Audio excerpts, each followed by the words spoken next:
বাড়ি কোন জায়গাটায়? গোবিন্দপুর। হেলমেট নেই কেন? মানে কুটুম বাড়ি গেলে কি হেলমেট পরতে নেই? যদি কিছু হয়ে যায়, যে কুটুম বাড়িতে যাচ্ছ আনন্দে আনন্দে, খেয়ে দিয়ে আসলে আনন্দে, রাস্তায় যে কিছু হবে না এটার কোনো গ্যারান্টি আছে কি? লোড হয়ে আছে নাকি? না না তো কথা বলতে কি কষ্ট হচ্ছে? না না, তাহলে হেলমেট পরেননি কেন আপনারও? 3 জন যাচ্ছেন। দুজনে আসছিলাম আর এই এখানে ছিল বিয়ে বাড়িতে আগে এসে কি নাম? জহন। হ্যাঁ, জহন। জহন না জন? জহন জহন কি? কেমন? আপনার নাম? সোমেন মুর্মু। সোমেন বর্মন মুর্মু। মুর্মু। আপনার নাম? বিশ্বনাথ হেমব্রম। সবার বাড়ি এক জায়গায়?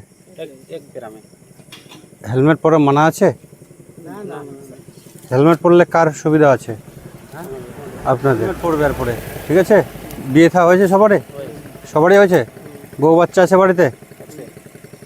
যদি আপনাদের কিছু হয়ে যায় ওদেরকে কে দেখবে? দেখবে তারপরে?